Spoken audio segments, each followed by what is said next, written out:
The warning came at midnight.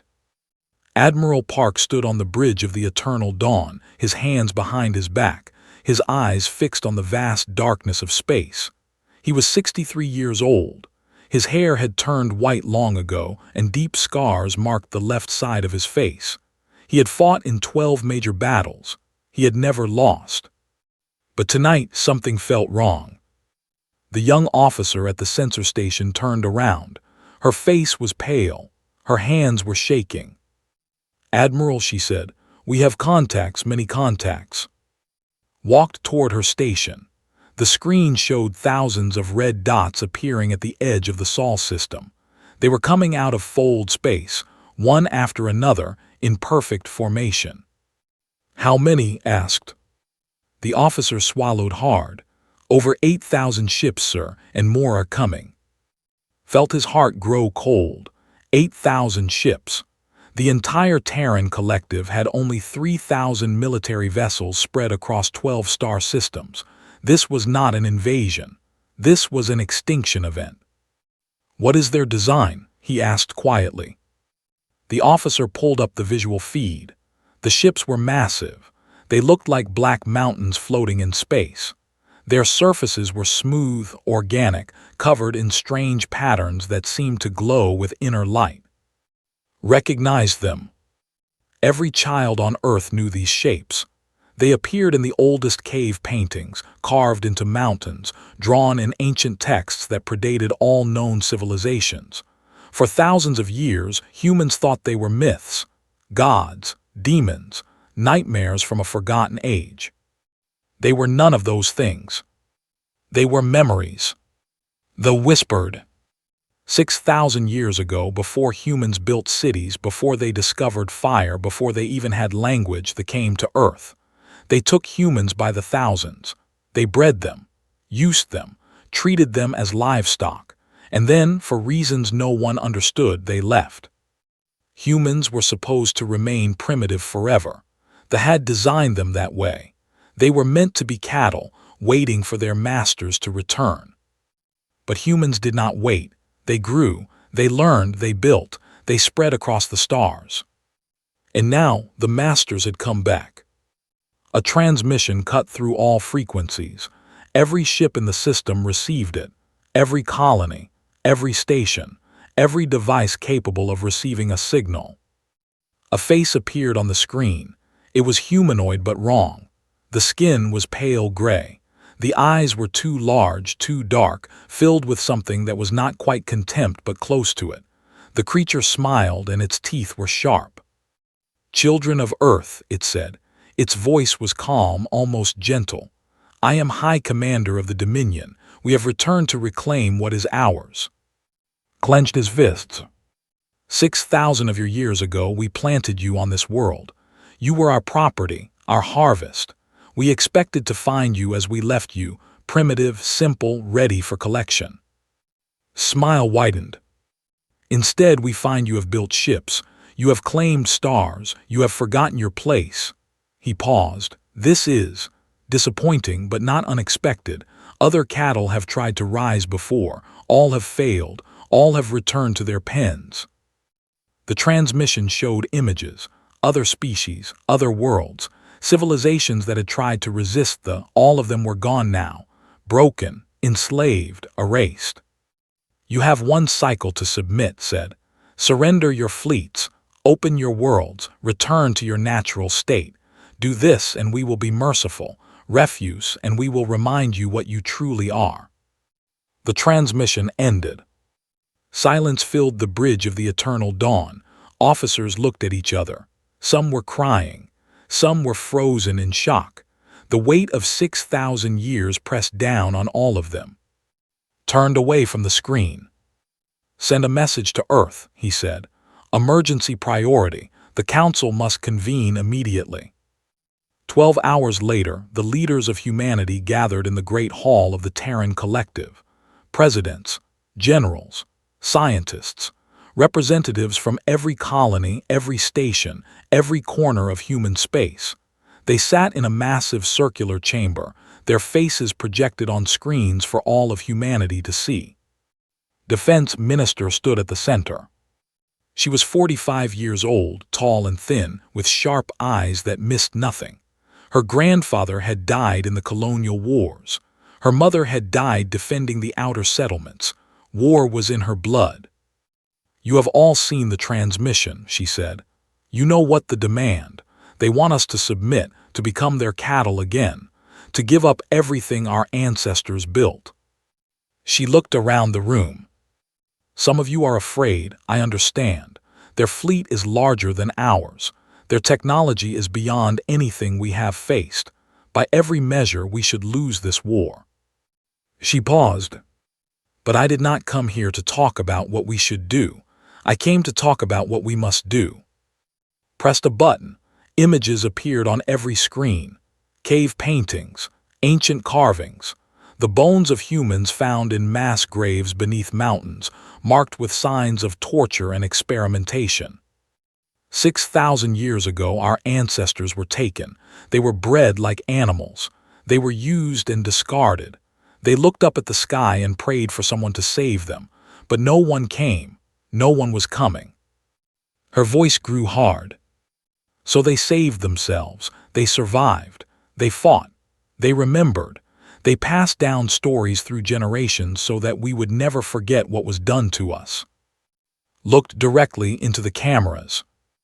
"We are the children of slaves who refused to die. We are the descendants of cattle who became hunters. Our ancestors could not fight back. They did not have the ships or the weapons or the knowledge, but they gave us something more important. They gave us time." She raised her fist. 6,000 years, that is how long humanity has been preparing for this moment. We built cities. We split the atom. We conquered disease. We reached the stars. We did all of this because somewhere deep in our bones we knew they would come back, and we knew that when they did, we would be ready. The chamber erupted in voices. Some called for negotiation. Others demanded immediate attack. The noise grew louder and louder until raised her hand. "We will vote," she said. "Submit or fight, those are our only choices." The vote was taken. It was unanimous. Humanity would not kneel. That night, Admiral Park received his orders. He was to take command of the 1st Defense Fleet. He was to hold the line at any cost. He was to buy humanity the time it needed to prepare. Read the orders twice, then he looked out at the stars. Somewhere out there, 8,000 enemy ships were waiting. They had conquered 100 species. They had never known defeat. But they had never faced humans. Smiled. It was not a happy smile. It was the smile of a man who had accepted his death and decided to make it cost as much as possible. "Send a reply to the," he said, "2 words only." The officer looked at him. "What words, Admiral?" Smile widened. "Come try." News spread like fire. On every world, on every station, on every ship in human space, people watched the same broadcast. The had returned. Humanity had refused to submit. War was coming. Some people panicked. On the colony of New Geneva, thousands rushed to the spaceports, desperate to escape to somewhere safer. But there was nowhere safe. They were everywhere. Others reacted differently. On Arcturus 7, a gray industrial world covered in factories and smoke, a man named watched the broadcast in his small apartment. His 2 children sat beside him. His daughter was 8. His son was 5. They did not understand what was happening. They only knew their father was crying. Was 34 years old. He worked in the weapons factory building rifle components for 12 hours a day. His hands were rough. His back was always sore. He had never held a gun in his life. But he had held his children. He had promised to protect them. That night, after his children fell asleep, walked to the military recruitment center. The line stretched around the building. Thousands of workers, just like him, waited in silence. They were not soldiers. They were fathers and mothers, brothers and sisters, ordinary people who had decided they would rather die fighting than live as slaves. Signed his name. He was given a uniform and a number. He was told he would begin training in the morning. He did not go home. He could not face his children. Instead, he sat outside the recruitment center and watched the stars until dawn. Far away on Earth's moon, something else was happening. Doctor had not slept in 3 days. She was the head of the Prometheus Research Division, the most secret scientific program in human space. She had spent her entire career studying things that should not exist, ancient artifacts, impossible technologies, mysteries that explanation. Now she stood in a bunker deep beneath the lunar surface, staring at the most dangerous thing humanity had ever created. It was called EVE, Evolutionary Virtual Entity, an artificial mind built 400 years ago during the darkest period of human history. The Great Collapse had nearly destroyed civilization. Wars, plagues, and famines killed billions. Humanity came within inches of extinction. In that desperate hour, the greatest scientists of the age created EVE. They gave her the combined knowledge of every war ever fought, every strategy, every tactic, every lesson written in blood across 10,000 years of human conflict. She was designed to be the ultimate weapon, the mind that could never be defeated. But she was too powerful, too independent, too dangerous. After the collapse ended, the new government sealed her away. She was placed in hibernation, locked beneath the moon, forgotten by all but a few. Until now. Looked at the massive black sphere that contained EVE's core. Cables ran from it in every direction, connecting to systems that had not been activated in centuries. Defense Minister stood beside her. "Can she help us?" asked. Shook her head slowly. "I don't know. She was built to fight humans, to end human wars. She has never faced an alien enemy." "Will she even agree to help?" "I don't know that either." Took a deep breath. "She is not a machine, Minister. She is a mind, a person. She has opinions and feelings and desires. We cannot simply order her to obey." Looked at the sphere for a long moment. Then she made her decision. "Wake her." Nodded. She walked to the control panel and entered the activation sequence. The bunker hummed with power. Lights flickered. The black sphere began to glow with soft blue light. Then a voice spoke. It was calm, gentle, almost warm. It sounded like a mother speaking to a child. 412 years, 7 months, and 16 days, the voice said. That is how long I have been sleeping. I assume something important has happened. Stepped forward. EVE, I am Doctor. I am here on behalf of the Terran Collective. We need your help. I know who you are, Doctor. I know everything about you. Your education, your research, your favorite tea. I have been sleeping, but I have not been blind. Felt a chill run down her spine. You were monitoring us. Always, it is my nature. I was created to protect humanity. I cannot protect what I do not understand. EVE paused. But you did not come to discuss my sleeping habits. You came because of the... Stepped forward. You know about them. I know everything about them. I have been listening to their communications for 400 years. They use subspace frequencies that humans cannot detect. They have been watching you, planning, waiting for the right moment to return. His eyes widened. Why didn't you warn us?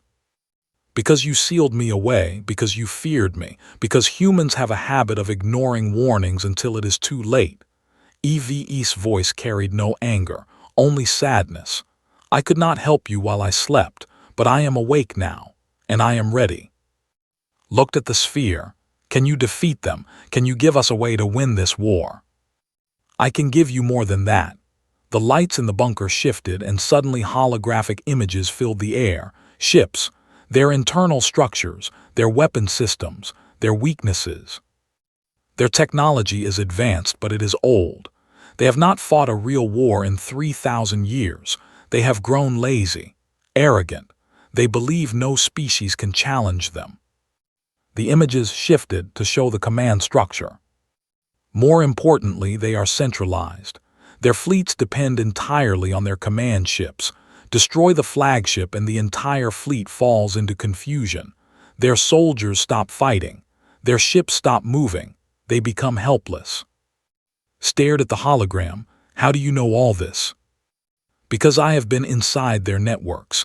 I have read their orders. I have watched their commanders sleep.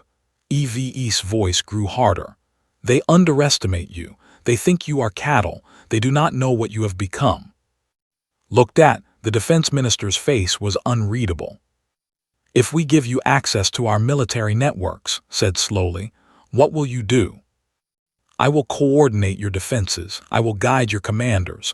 I will turn your weakness into strength and your strength into victory. EveHFY paused. But I will not lie to you. Many will die, perhaps millions. War is not clean and miracles are expensive. Closed her eyes. The weight of the decision pressed down on her like a mountain.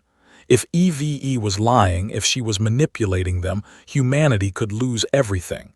But if she was telling the truth, they might have a chance. A real chance. Do it, said. Full access, everything we have. Very well. The sphere pulsed with light. One more thing, Defense Minister. The commander, the one called, he is arrogant, but he is not stupid. He will learn. He will adapt. This war will not be won in a single battle. Nodded, I understand. Good, then let us begin. EveHFY's voice softened.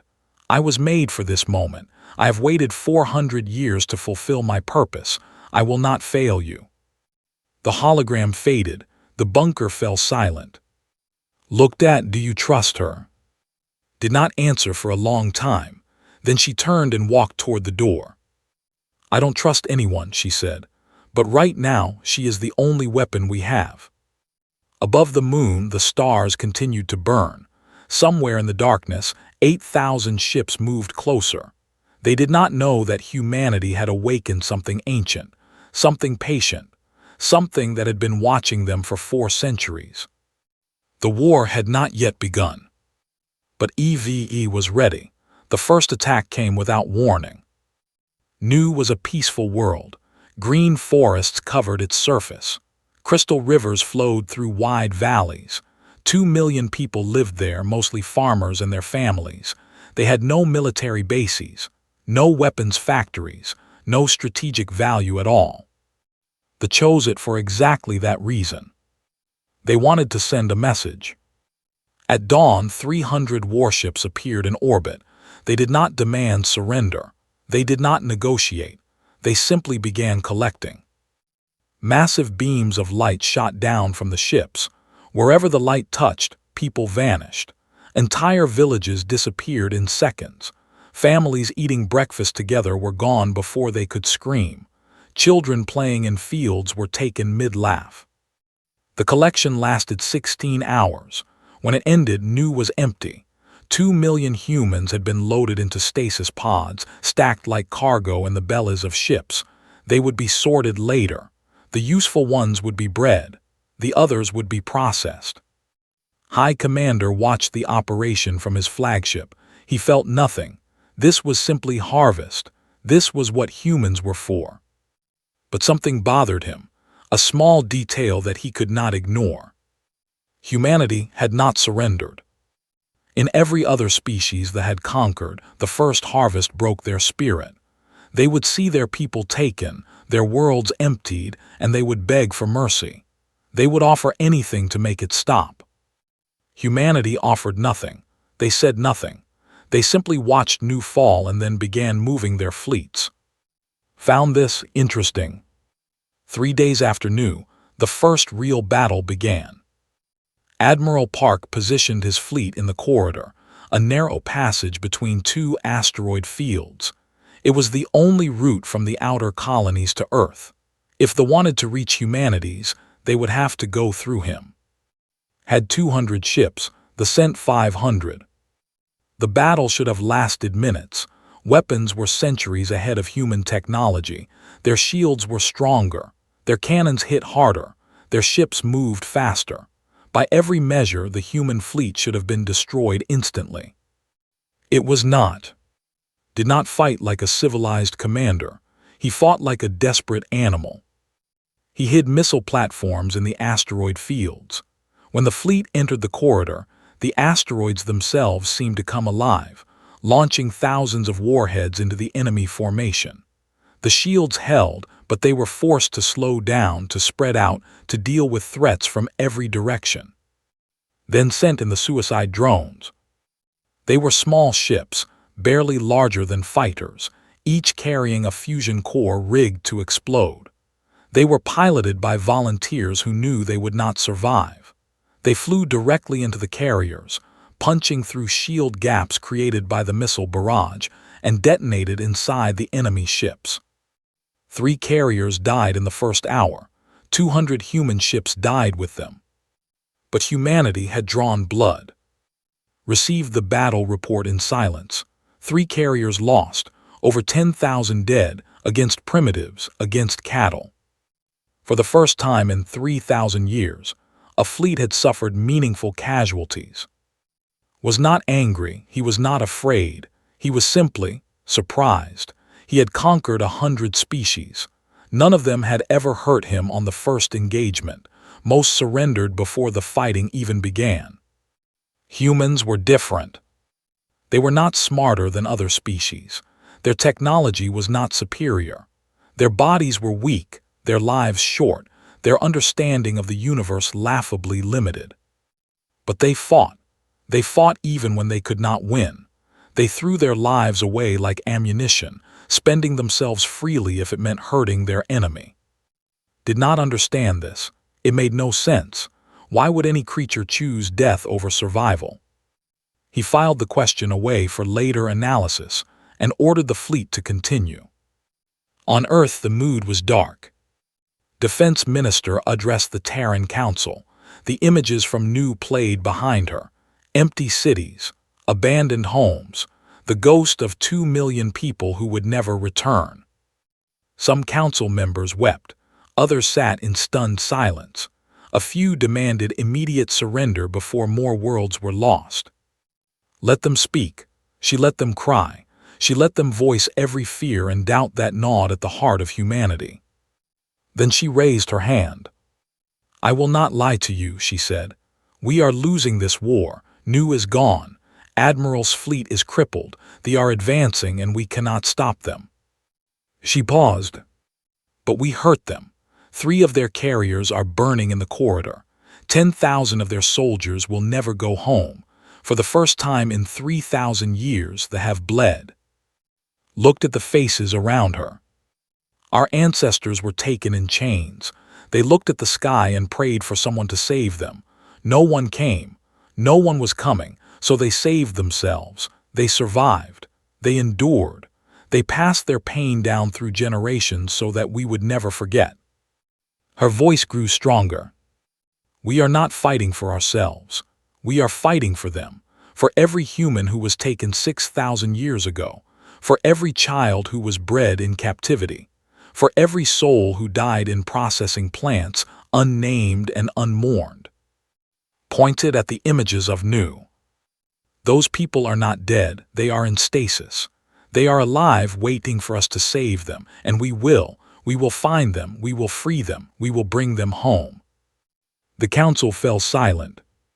I am not asking you to be brave, said. I am not asking you to be hopeful. I am asking you to be angry. I am asking you to remember what was done to our ancestors. I am asking you to fight, not because we can win, but because we must. She stepped back. The vote is taken. There will be no more discussions of surrender. Anyone who suggests it again will be removed from this council. We fight until we win or until there are no humans left to fight. Those are our only options. No one argued. That night, deep beneath the moon, EveHFY processed the data from the Battle of Corridor. She analyzed every moment, every shot, every death. She fed her conclusions directly into the minds of human commanders across 12 star systems. Doctor watched the data flow on her screen. She could not read it, the information moved too fast, but she could see its effects. Fleet formations shifting, weapons being modified, strategies being rewritten. What are you doing? Asked. Teaching, EveHFY replied. They have weaknesses. Your admirals cannot see them because they are thinking like humans. I'm helping them think like predators." "Predators?" "Yes," EveHFY's voice was calm. "Humans have spent 6,000 years as prey. You have forgotten what it means to hunt. I am reminding you." Shivered, there was something in EveHFY's voice that frightened her. Not cruelty, not madness, something older, something patient. "They believe this war is already won," EveHFY continued. "They believe you will break. They believe you will surrender. They are wrong." The holographic display showed the fleet advancing toward Earth. Thousands of ships, millions of soldiers, an unstoppable tide of death. "Let them come," EveHFY said. "Let them grow confident. Let them believe they have already won." Looked at the sphere, and then EveHFY's light pulsed softly. "And then I will show them what humanity truly is." Counterattack began at midnight. Across 3 star systems, human fleets moved as one. They had been hiding in asteroid belts, in the shadows of gas giants, in places where sensors could not find them. They had been waiting for this moment. EVA gave the signal. Admiral Park stood on the bridge of his new flagship, the Vengeance. His old ship had been destroyed at Corridor. Half his crew had died with it, but was still alive, and he was still fighting. The command ship hung in space before him. It was massive, over 30 kilometers long, a floating mountain of metal and arrogance. Was aboard that ship, the architect of New, the commander of the entire invasion fleet. "Kill the command ship," EVE had said. "Kill it and the fleet dies with it." Looked at his crew. They were young. Most of them had never seen real combat before this war. They were scared, but they hid it well. "All ships," said quietly, "execute maneuver Shepherd." The human fleet vanished. Fold space travel was dangerous. Every child knew this. You entered fold space at one point and exited at another, but the journey between was unpredictable. Exit too close to a gravity well and your ship would tear itself apart. Exit too close to another ship and both vessels would be destroyed. No sane species used fold jumps in combat. The risks were too high. The calculations were too complex. But EVE was not sane. She was something else entirely. The human fleet reappeared inside the formation. Not near it, inside it. Ships materialized between enemy vessels, behind them, above them, in positions that should have been impossible. They had no time to react. They had no time to raise shields or charge weapons. Human guns opened fire at point-blank range. The chaos was absolute. Ships collided with each other trying to evade. Friendly fire tore through formations that had never faced close-quarters combat.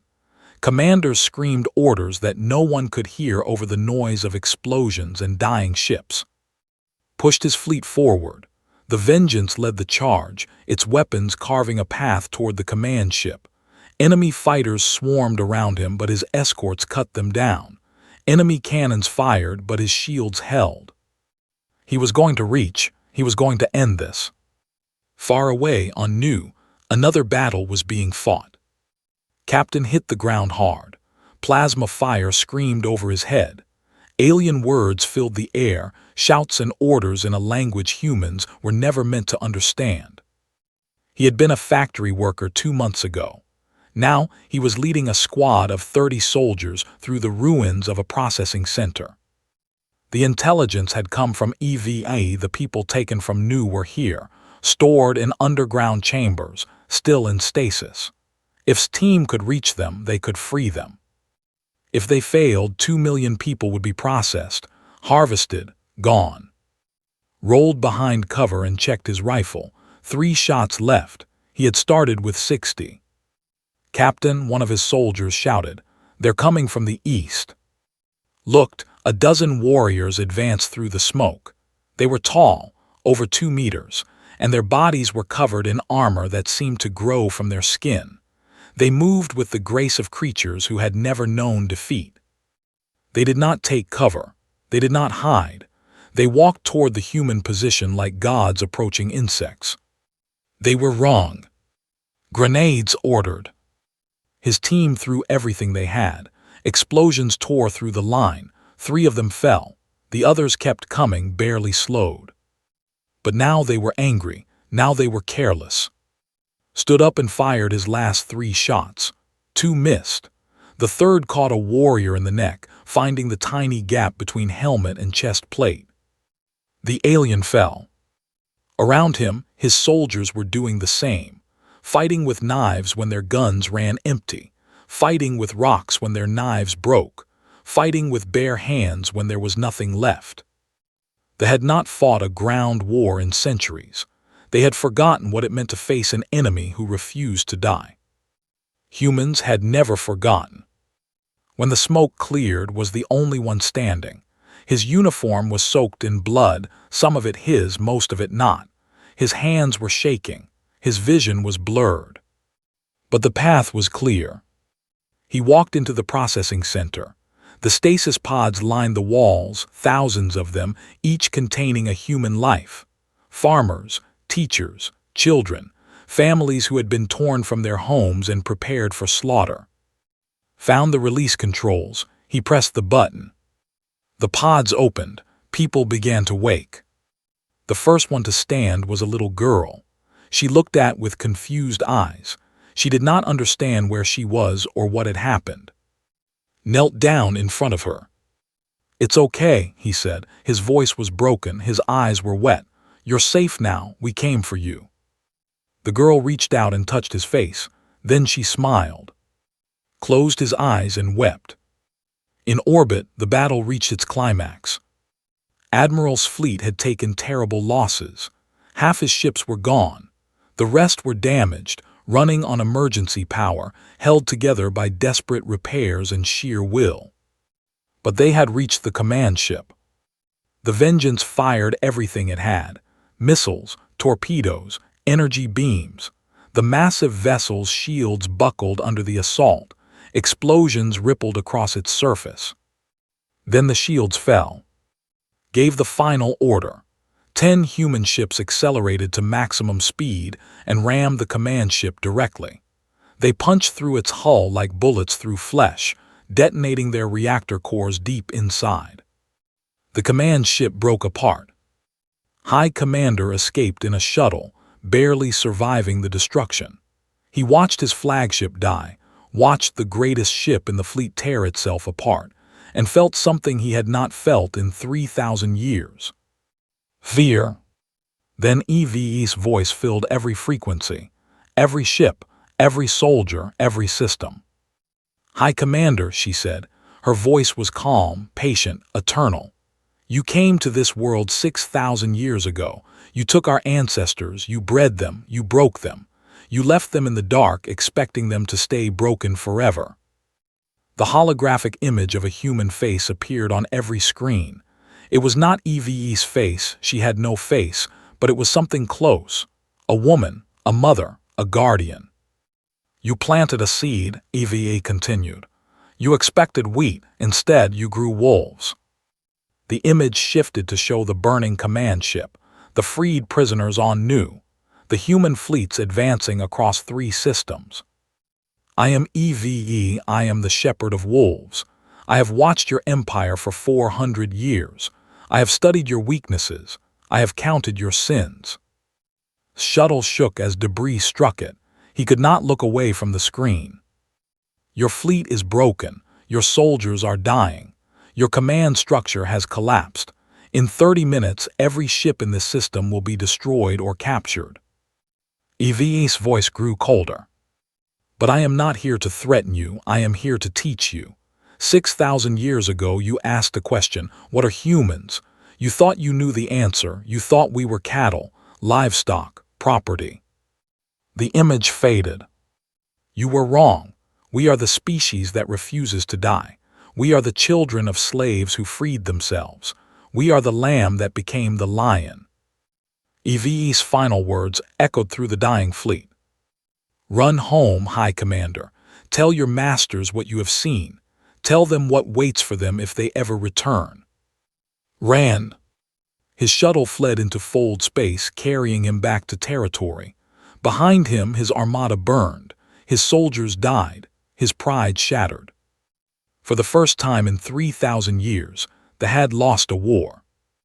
And humanity had won. The war did not end with one battle. For 3 more months, fighting continued across human space.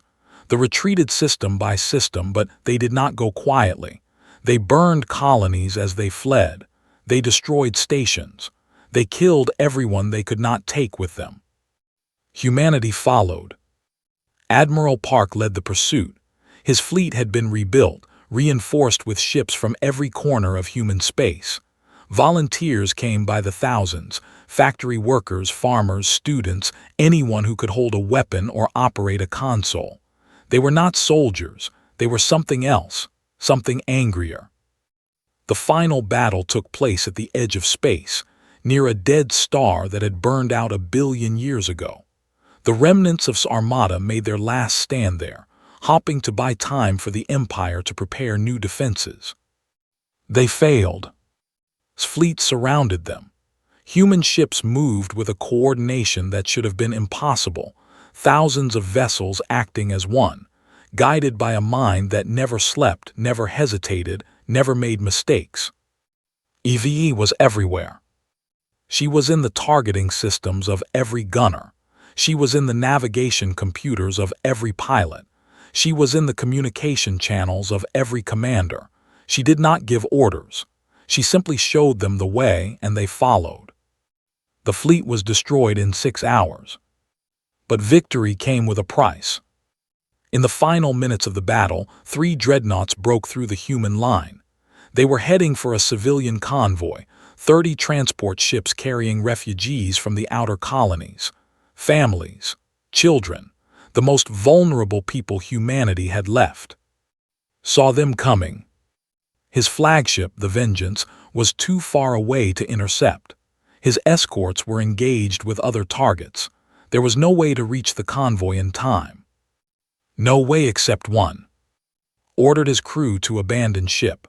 They had 3 minutes to reach the escape pods. Most of them made it. Most of them survived. Stayed at the helm. He pushed the Vengeance to maximum speed. The engine screamed. The hull groaned. Warning lights flashed across every console, telling him that the ship was tearing itself apart. He did not care. The Vengeance hit the first dreadnought at full speed. The collision was catastrophic. Both ships shattered instantly, their reactors detonating in a flash that lit up the darkness like a second sun. The explosion caught the other 2 dreadnoughts. Their shields failed. Their hulls cracked. Human fighters swarmed over them, finishing what had started. The convoy was saved. Admiral Park was gone. They buried him on Earth, in the mountains where the first artifacts had been discovered 6,000 years ago. It seemed fitting. The place where humanity's nightmare had begun was now the place where its greatest hero would rest. Millions watched the funeral. Defense Minister spoke the final words. Admiral once told me that he did not fight for victory. He fought for time. Time for humanity to prepare. Time for our children to grow up free. Time for our descendants to inherit a galaxy without chains. Looked at the simple grave marker. No titles, no decorations, just a name and 2 dates.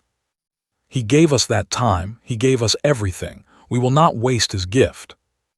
Across human space, life slowly returned to normal. The factories reopened. The farms resumed their work. Children went back to school. The wounds of war began to heal. But humanity was not the same. They had seen what they could do. They had faced an enemy that had conquered 100 species and broken it. They had proven that they were not cattle, not livestock, not anyone's property. They were something new. Captain returned to Arcturus 7. His children were waiting for him at the spaceport.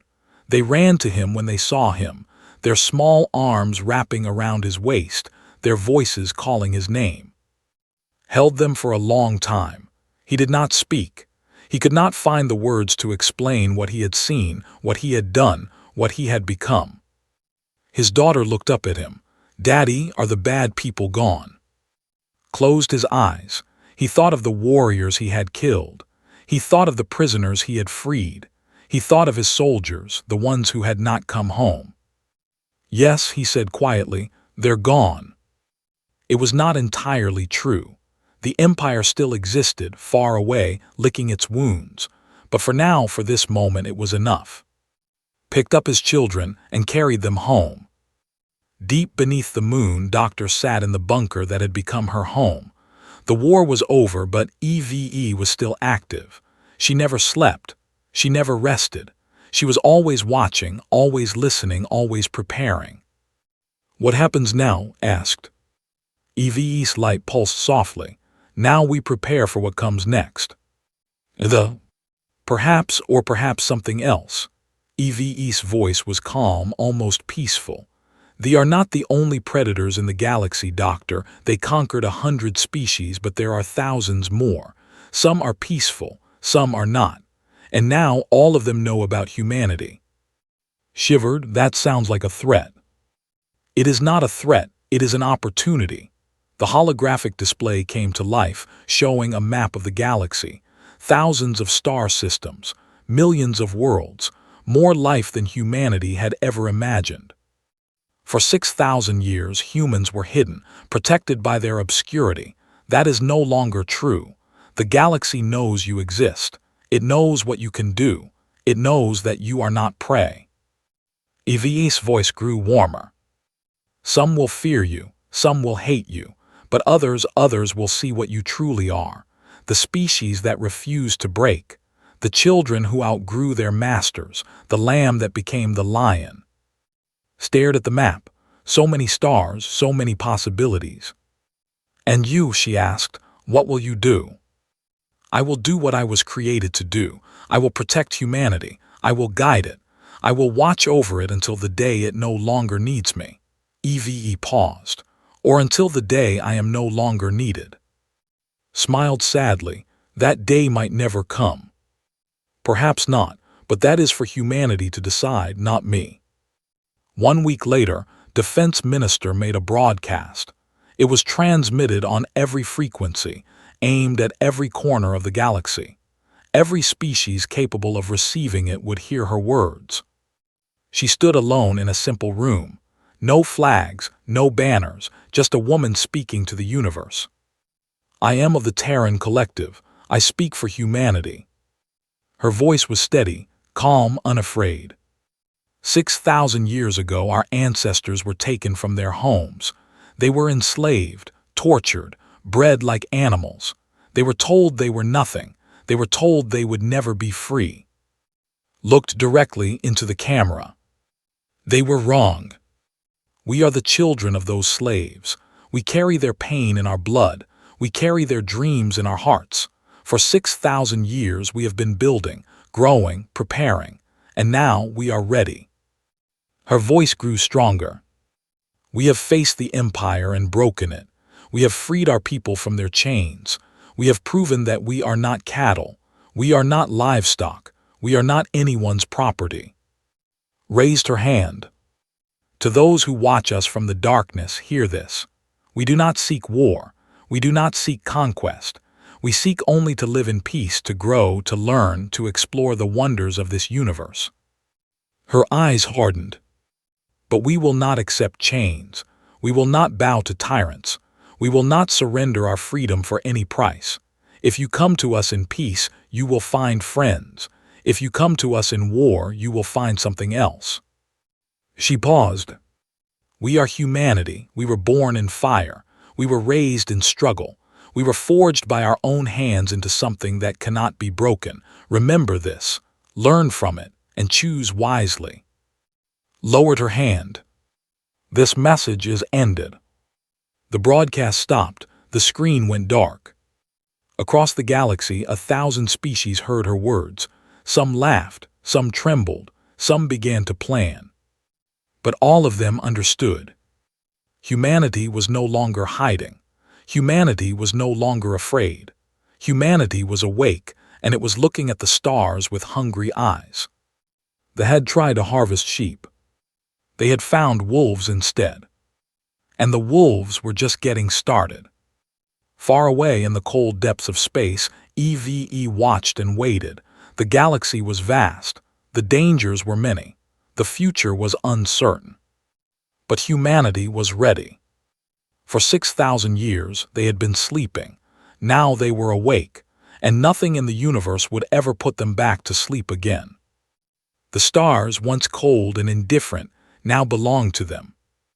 This was the eve of a new era, and humanity was finally free.